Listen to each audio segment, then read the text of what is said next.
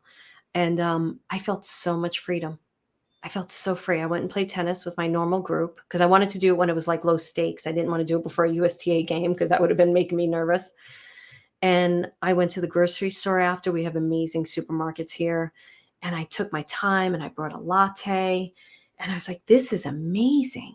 And I went and picked them up. And the facility is so good. And I said, how did they do?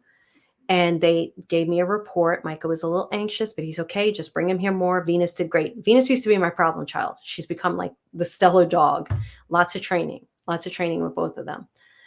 And I was like, great.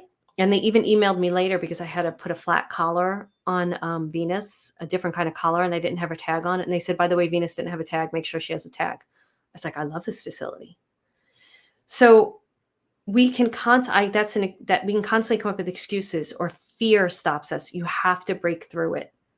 That was a big deal for me. The other thing I did is I was deciding whether to go to my 40th high school reunion. Yes, I'm that old.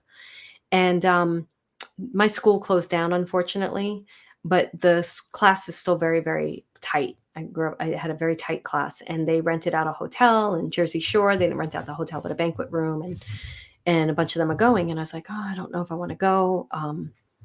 And not because I don't love them, just because the East Coast, traveling to the East Coast is just not an easy trip for me. And I have to go anyway to see my mother. I want to go to see my mother. And all this stuff was coming up around it. Like, I'm letting go of friendships over 40 years. And I'm not going to get into those stories yet because I'm not ready to. But when you start opening up more and you start living more aligned with your life, and this is nothing about other people, because when I coach people and we'll talk about other souls in their life, Spirit never talks bad about other souls. It has nothing to do with them. It has to do with you. So I was struggling, like this was a couple of weeks ago, and I was like, wow, I am really having a hard time with this decision. There's a lot of emotions coming up. So I reached out to the therapist I worked with last year. And I am really, really picky about therapy because I've been through like 20 years of therapy. And I've had some wackadoos, and I've had some amazing therapists. And I met a therapist last year. I met a wackadoo, man. She was a friggin' wackadoo. Basically, her advice, I'm not even going to tell you. It was just so ridiculous. But so I met a really great therapist, and I was working with her. But it was when I just was like, I can't right now. And I'm also really good on my own, and she knows it too. Like, she's just an amazing therapist. Absolutely. If you're looking for a therapist, especially if you're creative and you're spiritual and you're sensitive and you're psychic, Jungian therapists are really great. I've studied a lot of Jungian work. I've been around Jungian therapists, and this is a Jungian therapist. And they'll do dream interpretation and everything. And I really recommend it. So I emailed her and I said, look, I'm struggling with my truth, knowing my truth in this decisions I'm making. I feel I need to be back in therapy right now, and I need the help. I need someone to reflect back to me and help me. And she didn't write me back right away, but I knew that was the right decision. And I knew whether she contacted me or not, I was going to be okay, because just taking the action started shifting things for me. She did contact me because my email got lost, but she did contact me like 2-3 days later, and we made an appointment right away. And I met with her last week, and that was great. And she's in my repertoire now. And the thing with me with therapy, because I've been through so much of it, I don't want to be with a therapist who's like, you got to come every week for the next 10 years. I can't do that. It doesn't work for me. And she knows I work fast too. And I said to her, I'd like to do like 4 sessions and that, and see what happens. And she said, you can work however you want. It's fine with me. And I'll probably keep it going because I just feel the support is so good. You need to get around like-minded people who can support you in your decisions and your changes, because what you may be realizing is the people around you that are closest to you, they can't see your greatness, or they can't see where you're going. And if they can't see it and you're struggling in some type of decision you're making or lacking self-worth that one particular day, you need people around you who can support you through that and to see you through it. So that is what I did. So now I'm going to share some of my rituals, but I want to share another story. Honesty, directness.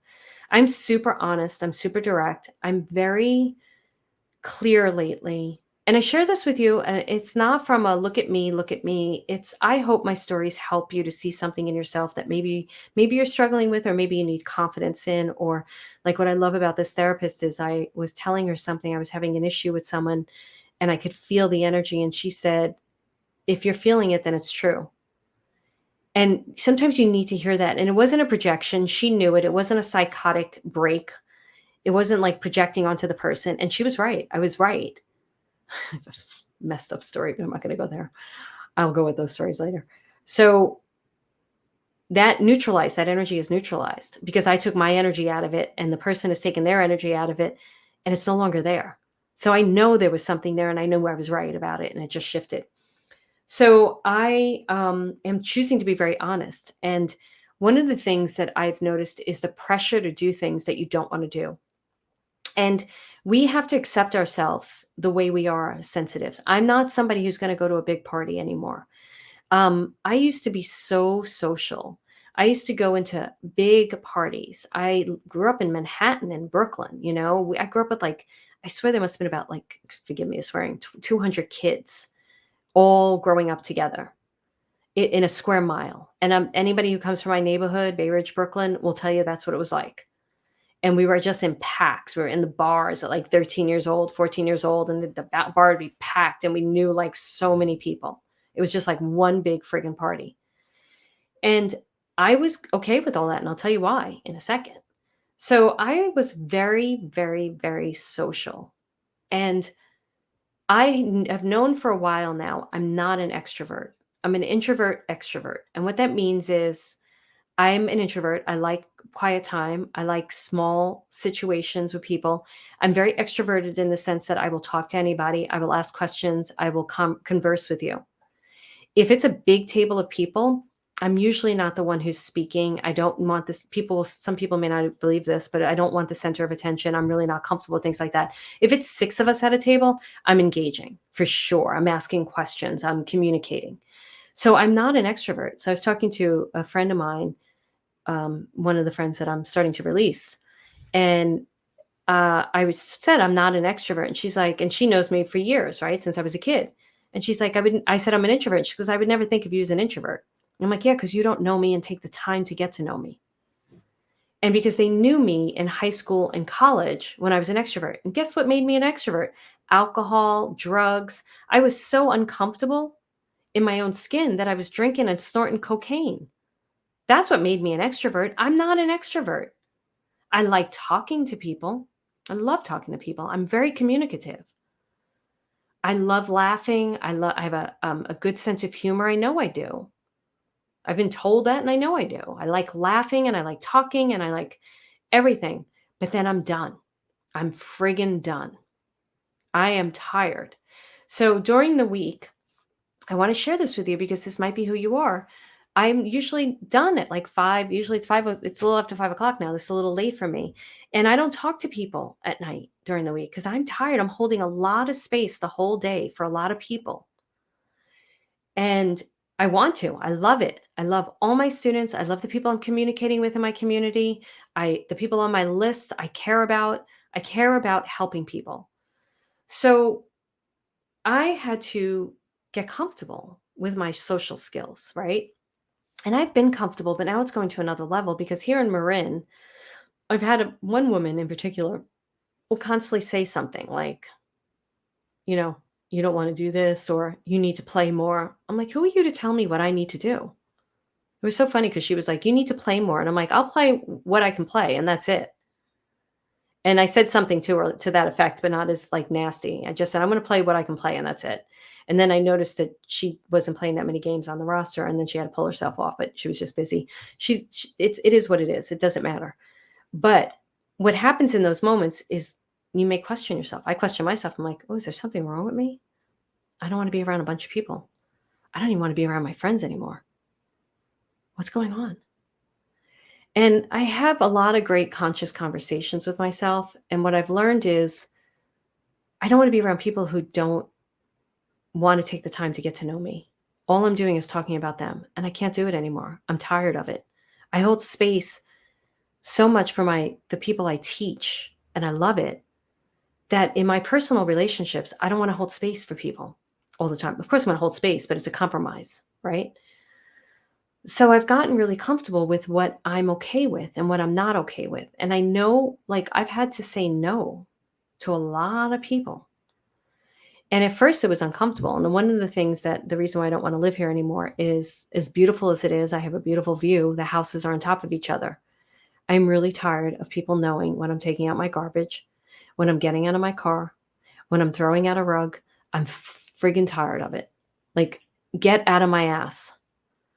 And I used to be one of those people too. These poor people, man. I used to walk by their house and they had this big yard, and I'd be like, "Oh, you got a trampoline?" Because I'm a talker. And they'd be like, "Yeah." And I'd be like, "Oh, that's a pretty color. What are you building there?"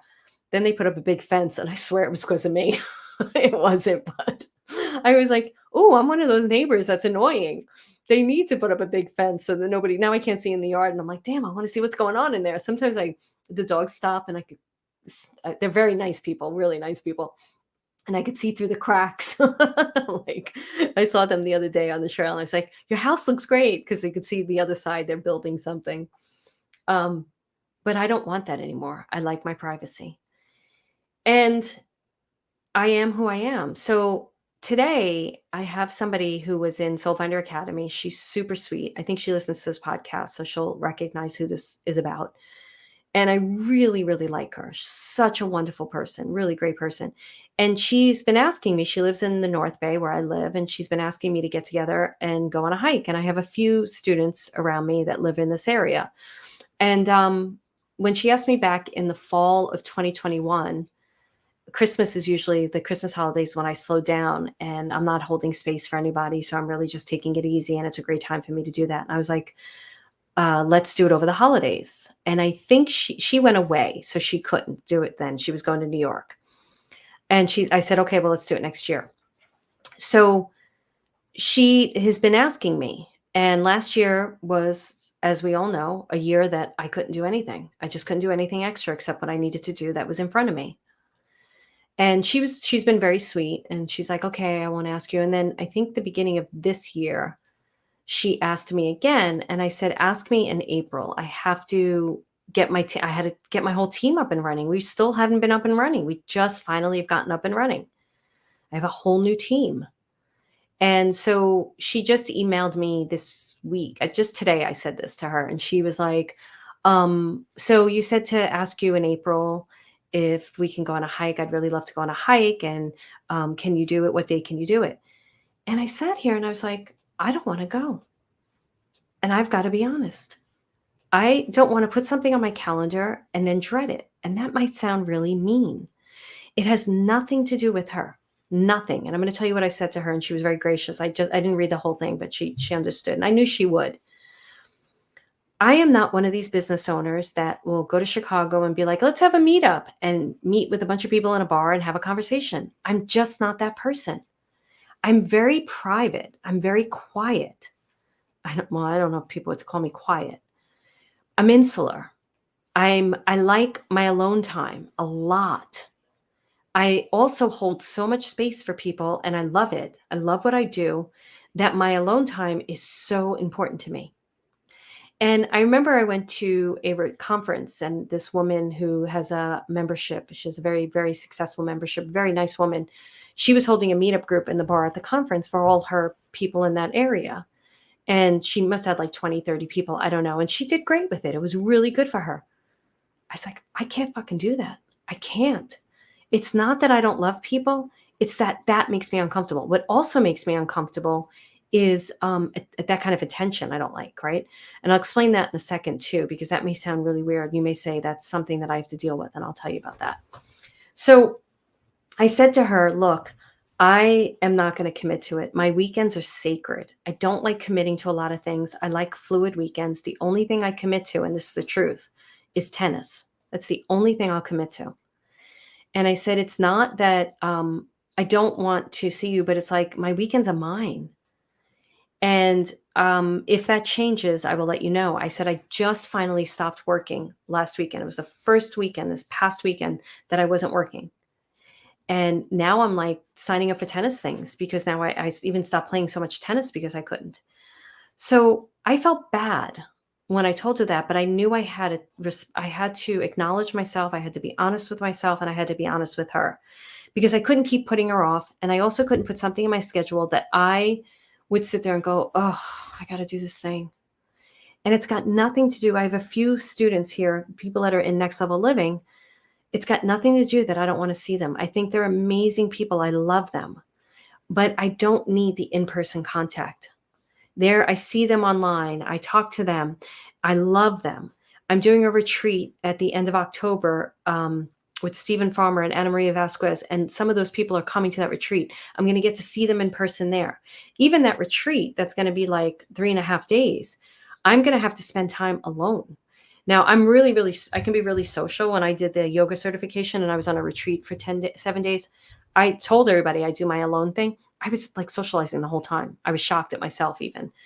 Um, and I said it at the end and they were like, yeah, we didn't expect you to do that. And you were like talking to everybody. And I was like, I know, it's interesting.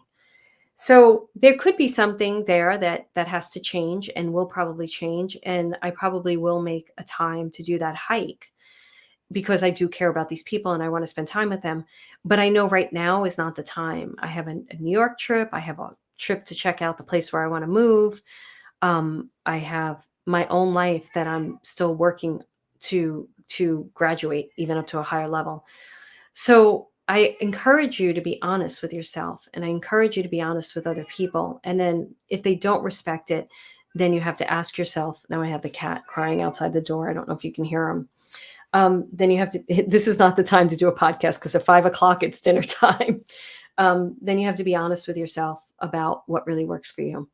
All right, I'm going to share one more thing and then I am going to go. I had more to share. I want to talk about comparison energy and I want to talk about another tool, a couple of tools that have really helped me. Comparison energy, when you compare yourself to other people, usually you're comparing yourself to other people because they have something that you desire that's inside of you. Turn that into something else for yourself. It's not healthy. I'm not judging it. It's not great. Oh, I was going to share one more story. I'll share that in a second. So I don't really do comparison energy anymore. I used to. And if it comes up inside of me, um, there's two reasons why it comes up. One, usually the person is getting accolades, and I can tell that they're not honest and in integrity. And I have a real big problem with that. Now, who's to say that my judgment of honest and integrity is fair? That's true, because what I think is honest and integral may not be what you think is honest and integral. But it's usually that. And then it's also something inside of me that I'm not doing. So I'm jealous of the person because I'm not doing it. So I'm able to turn the mirror around and take a look at myself, what I need to shift, change, and expand in myself and do it. Comparison's energy is unhealthy. Be happy for people. Many times I see, and I'm trying to remember, I did it with someone recently where I was sharing a story with one of my academics on Voxer. I don't like calling them students because they're not. And I was talking about a particular person, it might have been a coaching session, and I said, I don't really follow this person, but they're very successful because I'm always very honest about who I follow or don't follow. Because if I say I'm following someone, somebody who is studying with me might be like, oh, I'm going to follow that person and check them out because Marilyn's following them. And if I'm not very honest about my feelings about them, that doesn't feel honest to me. I'm just very honest. So, but I was like, I don't really follow her. I don't really like her. It's not for me, but I think it's amazing what she's doing and I congratulate her on a success. The more you do that, the more you free yourself up for success. The other story I was going to tell, besides the two tips I'm going to give you, I was on the tennis court with some people, and this one guy listens to my podcast. He might even be listening to this one. And he's read my book and everything. He's a very, very nice person. They're from the East Coast. We relate to each other.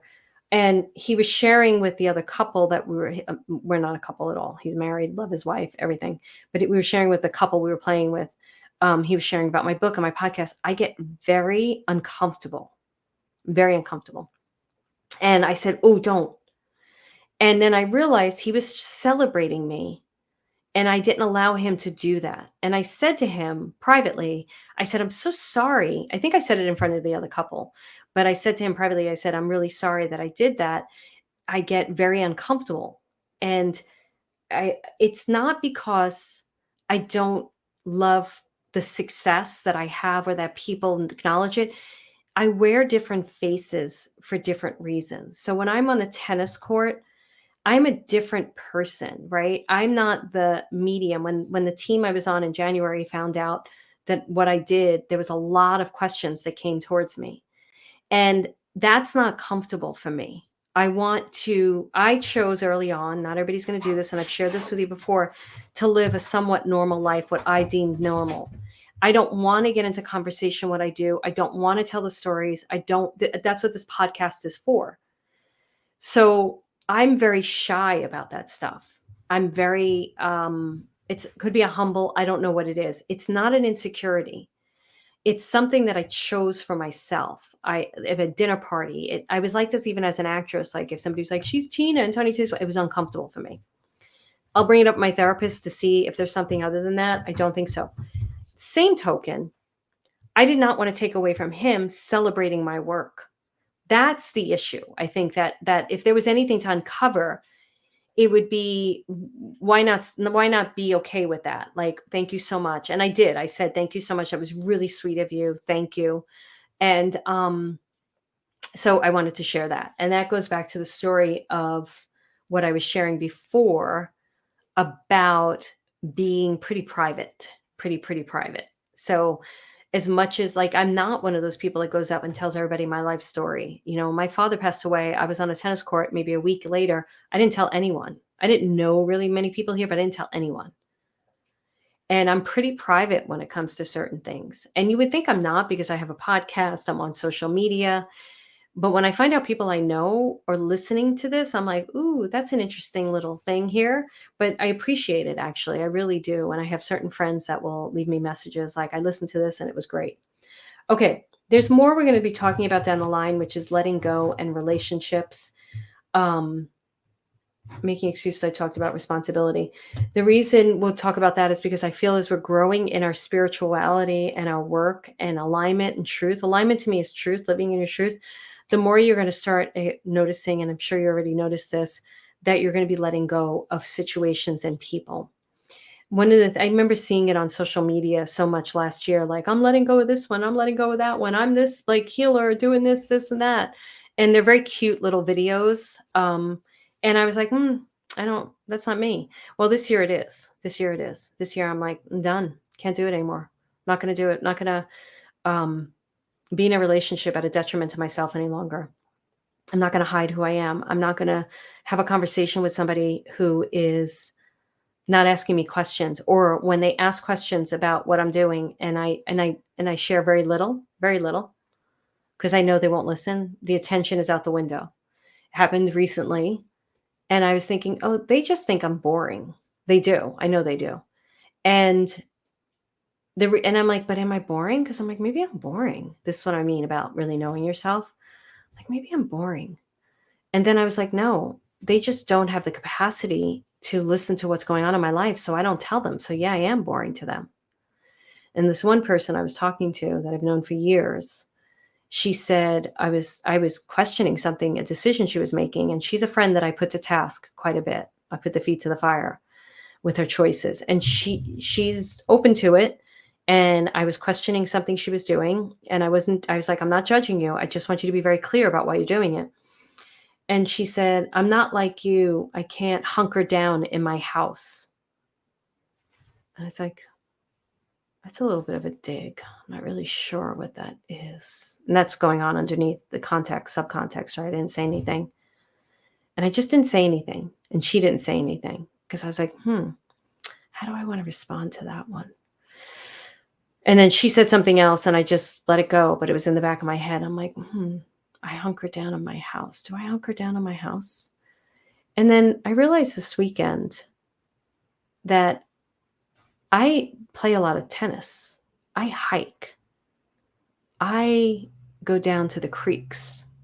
I'm very outdoorsy. I may hunker down in my house at night because I don't want to go to a bar. I don't want to go to a loud party.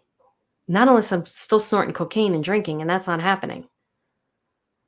I want to spend my days being super productive and active and physical and mental and spiritual. And then the evenings, I'm quiet because I've done so much during the day. So I don't know if I'll choose to say something to her about it because I know, I know these things. I know that was a conversation that her and my other friend had because I'm kind of pulling away and they can feel it. And the other friend called and I'm going to have to deal with that. But know yourself. Know yourself, stand by yourself. Don't let other people tell you who you are. And if something like that happens, I look at it, I go, what do I have to shift? Do I have to change anything? And I do think that there are certain areas. So, what I realized this weekend, I was like, you know, I used to get down on myself for playing so much tennis. I'm going to play more because that's what I love to do. That's my social life. Because I look at these women on my team, they're on like so many teams, they're playing all the time. I have one friend I play with, one woman who I really like here. I've just really liked this girl. And she had like 4 different teams she was on, and she was playing all the time. And, I'm like, that's their social life. Of course, she's got kids and a husband and stuff, but her kids are older and she can do it. And I'm like, that I would be fine with it. I was playing more kayaking, like I want to start kayaking. I want to pick up another sport. I don't know if it's golf. It's not going to be pickleball, trust me. That's what I love to do. So that's my social life, and I'm happy with it. I don't need to be hanging out with in situations for me that would feel empty. I'm not saying that that's what it is for other people. Okay, so here are some things that shifted for me that I want to give you. One of the rituals I started doing in the morning, I journal every morning. I started reading and journaling. So I read a chapter of a book that is business related right now. It'll probably be business related for a while. And I journal as I read it because I'm getting a lot of thoughts, a lot of creative thoughts, a lot of inspiration, a lot of innovation. It's opening up so many doors for me. I'm amazed that that particular tool, that technique, is just shifting so much. It's incredible. The other thing that I've been doing is getting very conscious in the moment. My body is, I run high stress and anxiety. I didn't realize how much. I knew I ran high stress. I didn't know how anxious I was until I think about a year or 2 years ago. I was like, wow, I actually have anxiety. When people started naming anxiety, I was like, oh, yeah, I have that. So, what I'm starting to notice is when that is coming up in my physical body and it's not true. And I know you've heard this before. So, I'm consciously able to look at, oh my goodness, my mood is shifting. Why is my mood shifting? What happened? Nothing is going on, but my body at this time wants to have this mood. So I shift it. And I know Dr. Joe Dispenza talks a lot about this, and it's something that I'm really, and I don't really follow a lot of his work anymore. But if you want to go check it out, because I think he teaches a lot of great stuff. But I notice this in my physical body, and I'm like, no, I'm not doing that. I'm not doing that stress. I'm not doing that anger. I'm not doing that anymore. I am allowing. What's really true in the moment right now, and then that I let that be. So I suggest those two tools, and you're going to see a lot of shifts and a lot of changes. So the tools for today are journaling in the morning while you're reading something and journaling through it. So as you're reading a paragraph, if it hits you, journal about it. Doing the shift in the minute, getting very conscious to what you're thinking and what you're feeling. And then if it doesn't match what's going on in your life, which it probably won't, shift it and change it, get into the moment and shift it and notice that it's a habit that's ruling your body. Um, Ask yourself about your relationships. Are they really serving you? And everything's a two-way street. So I don't sit there and go, these people are doing this, these people. I'm not doing that. I realize, like, the one friend I put to task all the time, I'm always putting her feet to the fire. I'm like, I don't know how she deals with me because I'm constantly like questioning stuff. It's two-way street. It's both of us. It's not them doing it to me doing it to them. I'm just changing. Make sure that you're surrounded by people who love you. Step into your greatness. Ask yourself what that means to you. Bring your greatness to everything you do. Like, you hear athletes talk about this all the time. Kobe Bryant is so good to listen to. It's such a shame he's not on this earth anymore. He said such amazing such stuff, Kobe Bryant. And you see how these athletes constantly challenge their greatness, constantly brought their greatness to it. So bring your greatness to everything you do. It doesn't matter what you're doing. And that's where I'm going to let you go. So we're going to talk a lot and go another time. Thank you so much for listening. Please, it really, really helps if you rate, review, subscribe on Apple Podcast. I would really appreciate it. I'm going to be focusing more on my podcast and bringing more things. If there's a subject you want me to cover, a psychic gift you want me to cover, want me to talk about mediumship, whatever it is, please email us at info@marilynaloria.com and let us know, and we will look at it. Take care, and thank you so much. Have a great day or night whenever you're listening to this.